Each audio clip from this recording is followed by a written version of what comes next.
November 25th, 2011. I snagged my copy of Battlefield 3. I waited, huddled around a DVD bin in a crusty Walmart just for that game.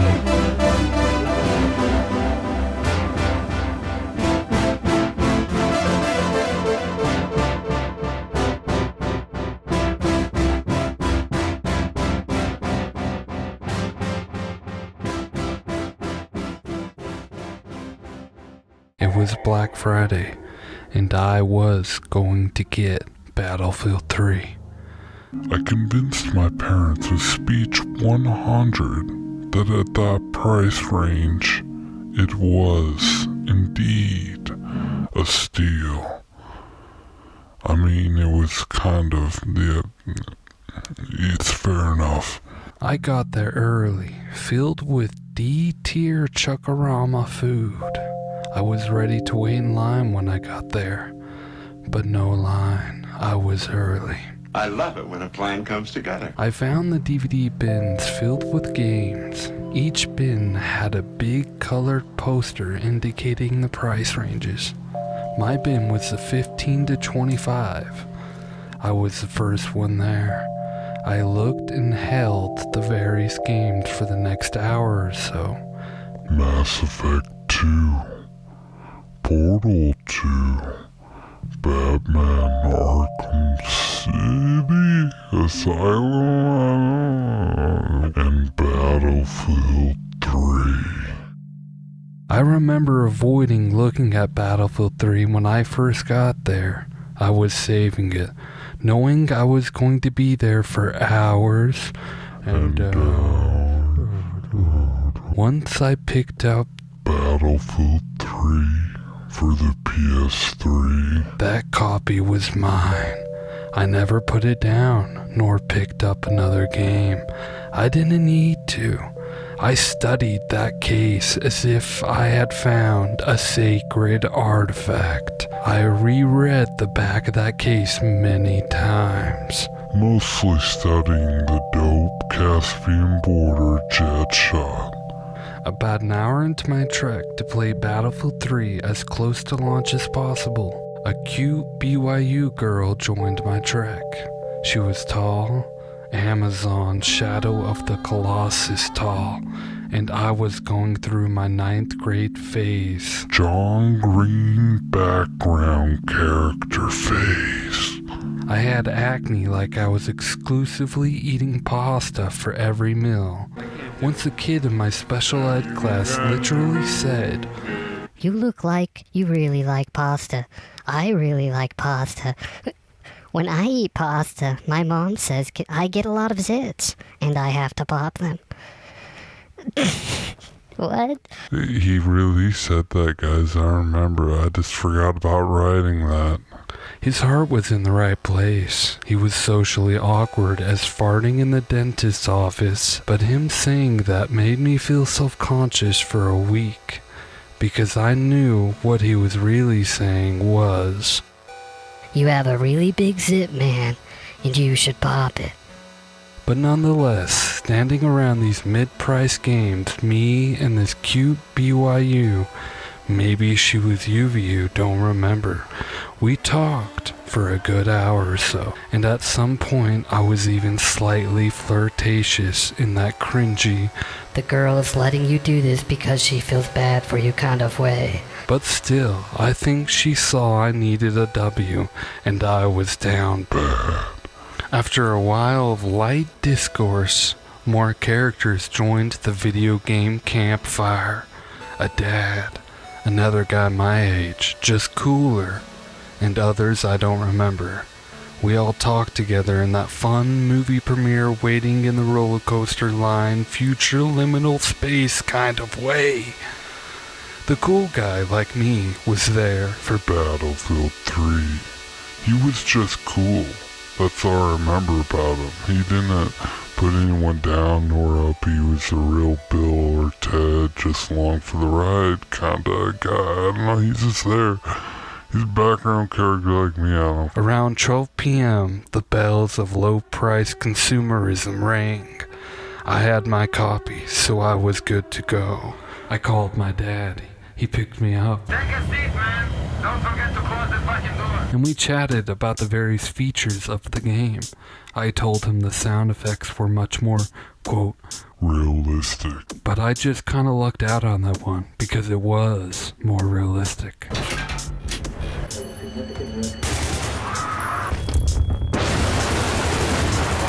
I told him the multiplayer is the future of Gaming. We got home. I booted up the GOAT, the PS3. No worries of having to pay to play for my games, my multiplayer. You just think about that, guys. You just log in and you play your game. It's free night. I entered the dumb code required to activate the online play, and I played. Battlefield 3 that night of November 25th, 2011, well into the morning light. Usually with FPS games, I would play the campaign first, but that night I went straight into the multiplayer. My logic at the time was, I'm too tired to pay attention to the story. my first map was Caspian Border. It was a perfect coincidence that the first map I played was the one I kinda was familiar with.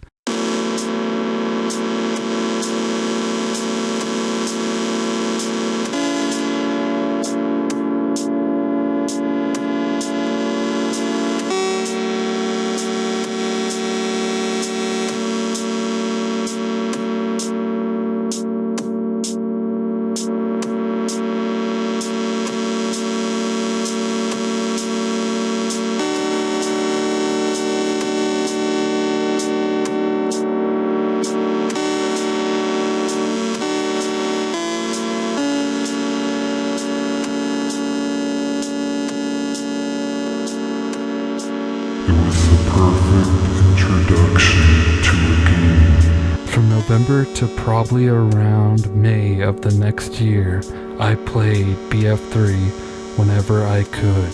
I slowly got a handle on the helicopters of the game. I vividly remember my first good game in a heli. It was Rush. Canals. I spawned, ran up the stairs, climbed the ladder, and got in the little bird. Everyone else got in too. Take a seat, man. Don't forget to close the fucking door. I felt nervous. These men entrusted me with their Kill-death ratios. I needed to transport these men safely. I hugged the water and swooped down behind the building. Those who wanted to push the objective left. Two stayed, still entrusting me with their kill-death Ratios. I too pushed for the objective and spotted the best my new 24 frames per second. Free online.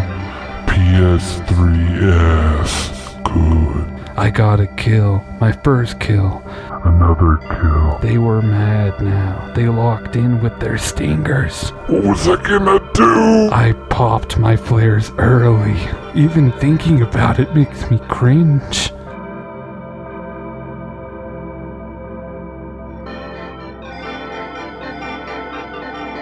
Dude, it's so easy. I still see people do it. It's like, calm down. I plopped that poppity pop flares.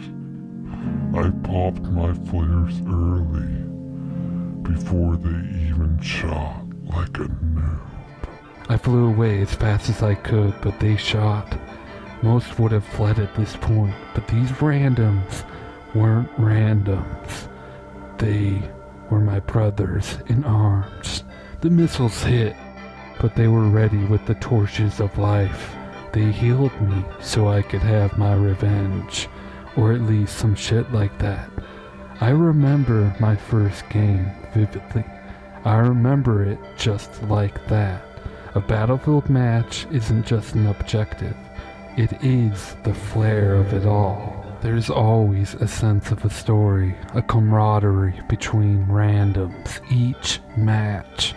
When it works, You get these magic, only in Battlefield moments. and because Battlefield 3 pushed camaraderie so hard, these moments happened often.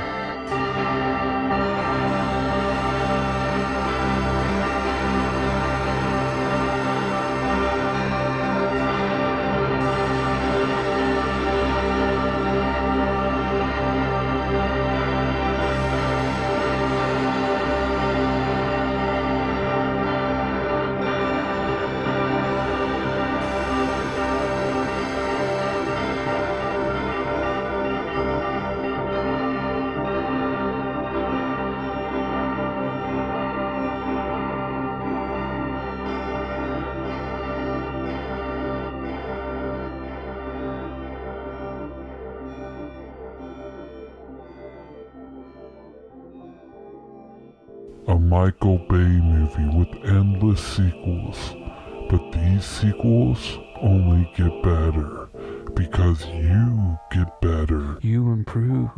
You go from needing engineers to save your noob ass to zigzagging missiles. No flares needed.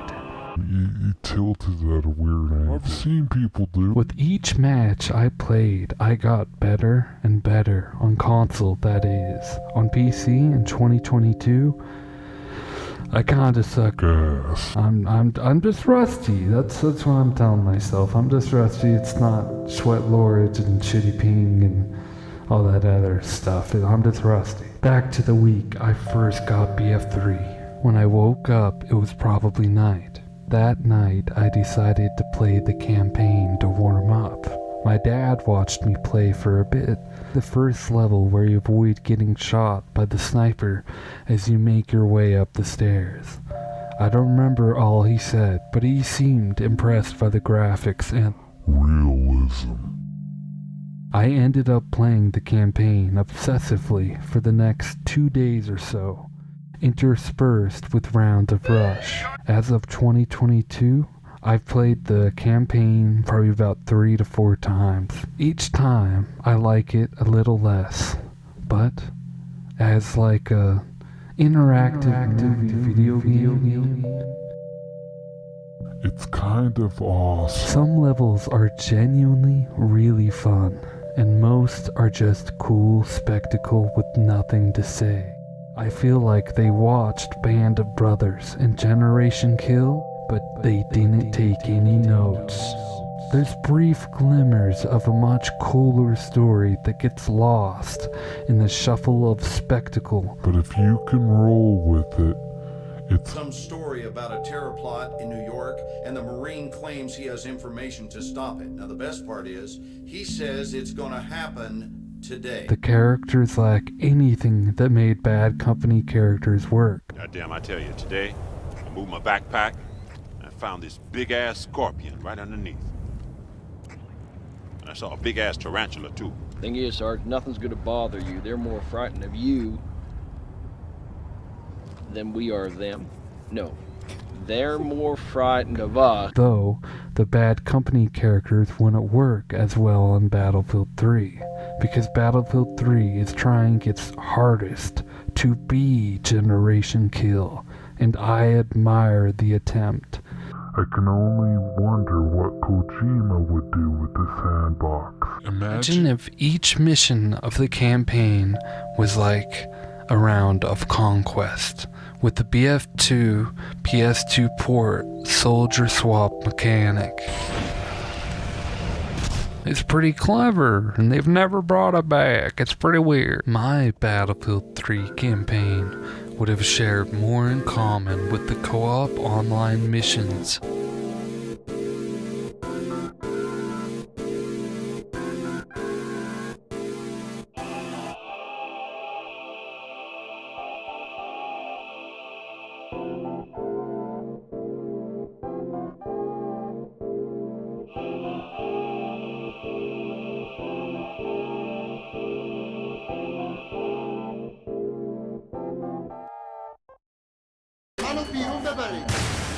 A few moments later. قبل از اینکه آنها برگردند.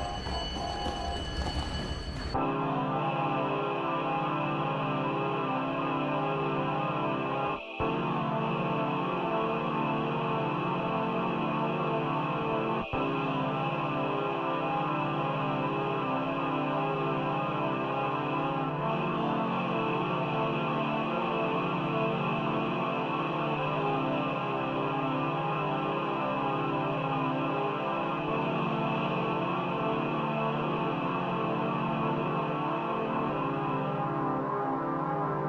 At the end of the day, what we got with the campaign is something that could be the dopest VR game of all time. a glorious tech demo spectacle with some actual video game levels. Most of it being flair. The secret sauce, though, isn't the flair-filled visuals. It's not the generation kill campaign attempt. It's not the enduring, not well-rounded characters. It's the sound design.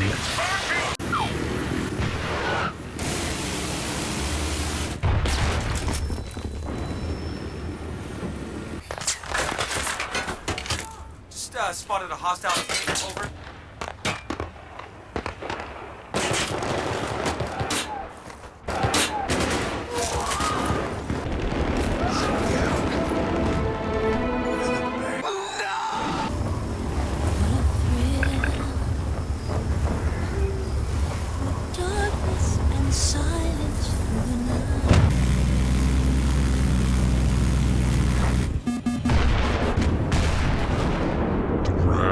The castings hitting the side of the tank, the enemy tank firing just above your head.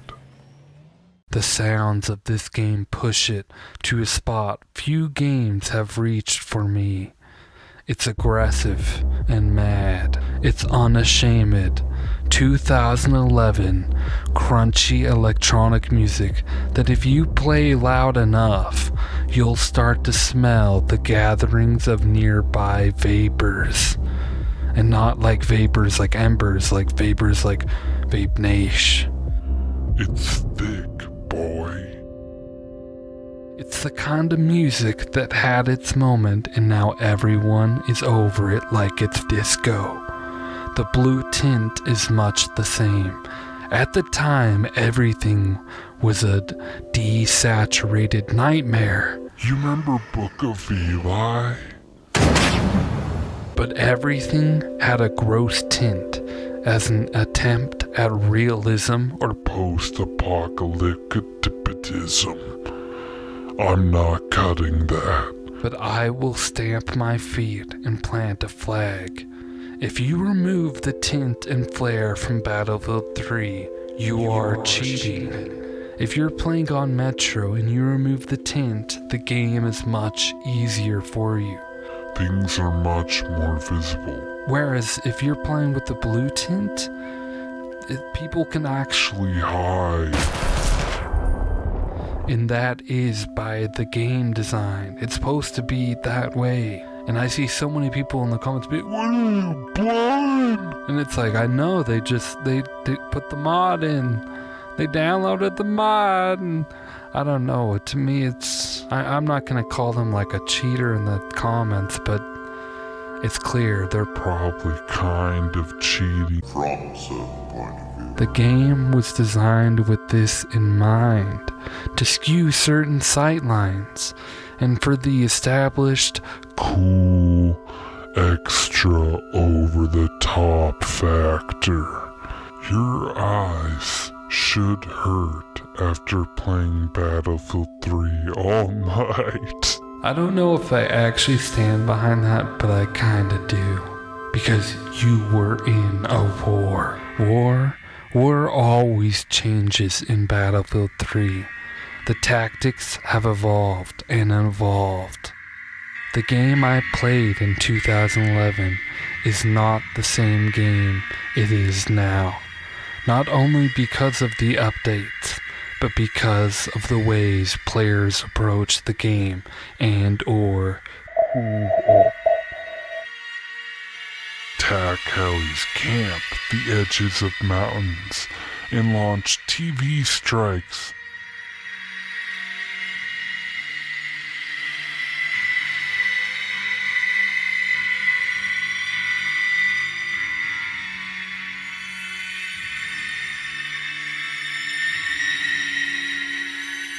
It's annoying as usually they lay just out of range of those with stingers.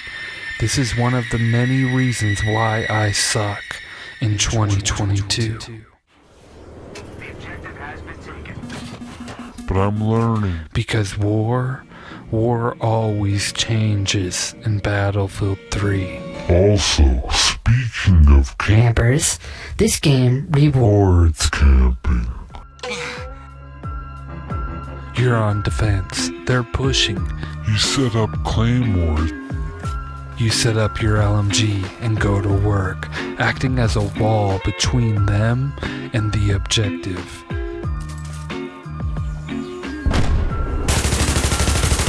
A few moments later.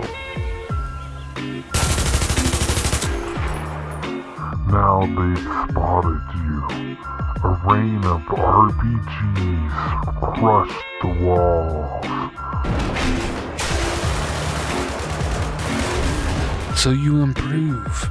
Now when the RPGs fly in, you slam the Z key as fast as you can. You full on speed force and stay low enough that they forgot about you and decide to investigate and become victims of your claymores. This game rewards campers. Because being a good camper has its own learning curve in a game with this many exploitations and destructible environments. Let's say you hate the dirty campers and take joy in knifing snipers. You have options. Break their cover, throw nades in their cover to push them out of hiding. Charge full speed in the building as fast as you can and dodge those claymores. Every class has a clear purpose in this game. All classes work close quarters and from far too. Engineer, spotted a sniper but your gun won't reach. Snipe him with your RPG and boob tube that. What? Are you a medic on Metro and is there no backup?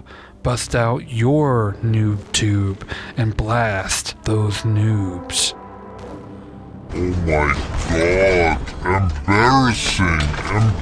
Because in Battlefield 3, noobs don't blow stuff up. The pros do. Going into a building not sure if you're alone, blast the walls. Battlefield 3 doesn't go full bad company. And at that time, I liked it less for it. But in retrospect, I see it as the best of both worlds. Where it makes sense, you can blow it up. It's an indescribable game feel. Everything that can go boom in this game has a red barrel game flow added to it. If they ever made a Bad Company 3, I expect more destruction than we've ever seen in the franchise yet.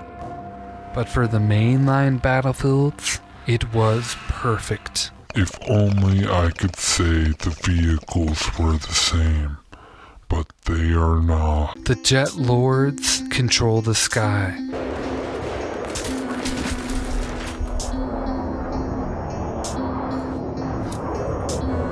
And unless you praise them, and even if you praise them, they will swat you down.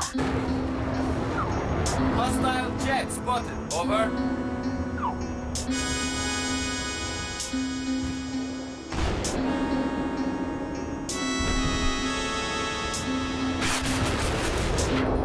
If you see a 100 premium in a jet, run and hide.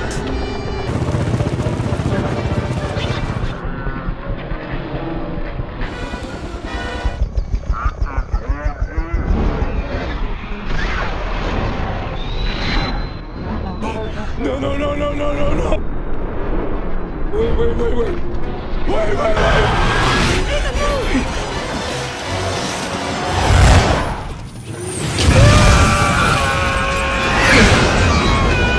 The vehicles are cool. Cool in that model airplane kinda way. Not quite right, but it looks realistic enough. The helis float in the sky as if floating on ice, each heli having its own weighty sway.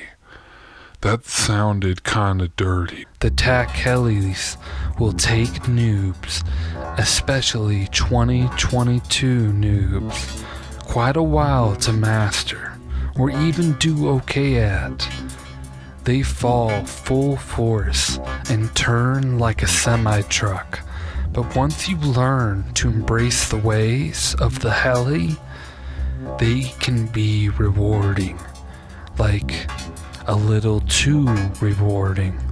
The wombo combo of a 100 premium jet lord and heli overlords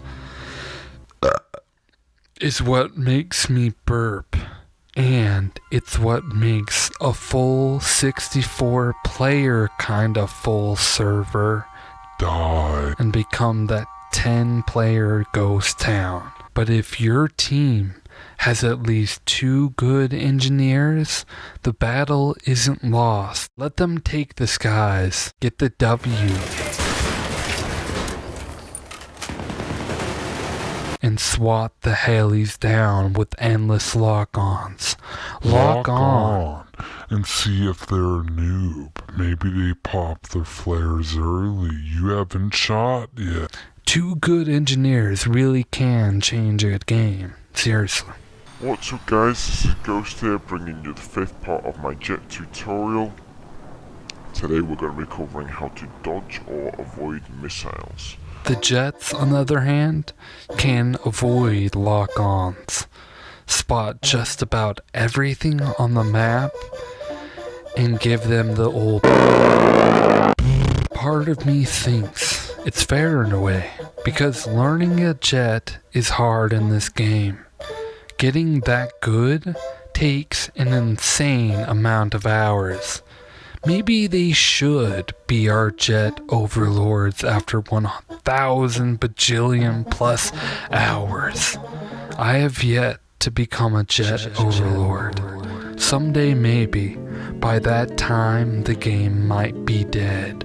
But after a guesstimate of 400 hours of playtime across the PS3, the 360, the Xbox One back compat, and PC, these maps slap. The base BF3. Wait, I think I lost my chain of thought. The base Battlefield 3 maps were the best in the franchise history. Caspian Border is so good I said it 3 times, because it might be the best Battlefield map of all time, at least for me personally. Hilltop is the perfect go-to objective for both teams. The map is clear, yet sightlines are still skewed and varied.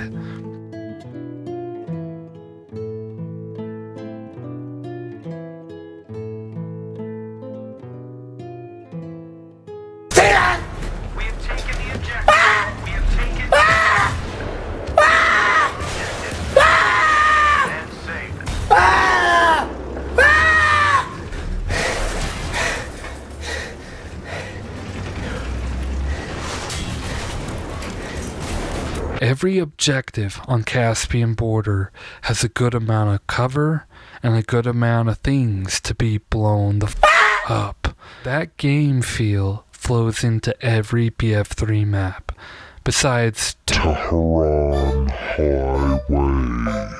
Tehran Highway is a solid rush map. I don't know. Tehran Highway is a rush map. Caspian Border is a conquest map, and Nashar Canals is non-binary.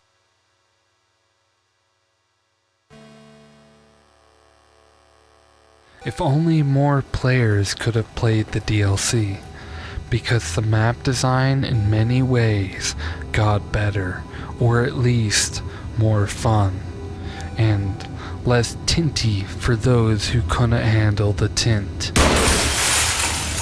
The DLC is beautiful chaos, because half the maps are all Metro in the DLC, in that kind of they suck but they're kind of great at the same time kind of way.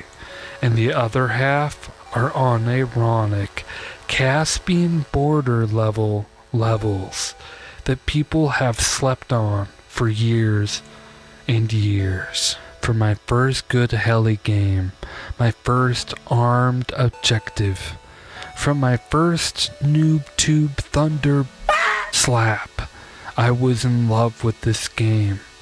It's a destruction that calms me in a weird way. A comfortable action TV show that I revisit from time to time. It's always been a golden game. There's a genuine sense of working together in Battlefield 3 that I really gravitated towards. Each time I had a good game in a heli where my team was working together, where some random fixed my heli with the torches of life so that the streak might continue, I was heartfelt and giddy.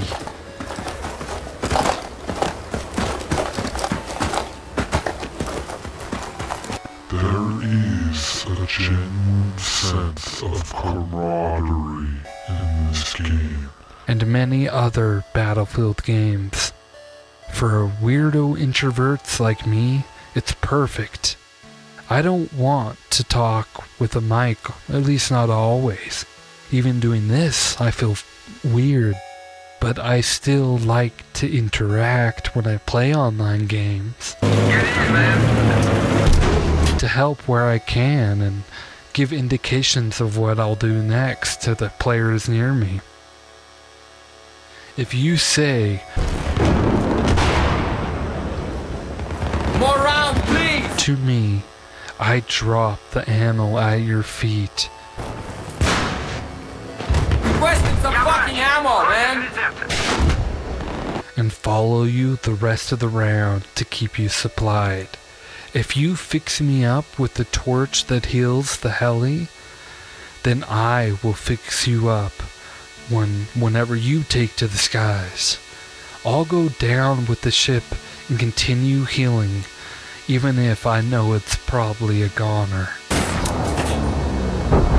From everyone spamming, go, go, go, go, go, at the beginning of the match.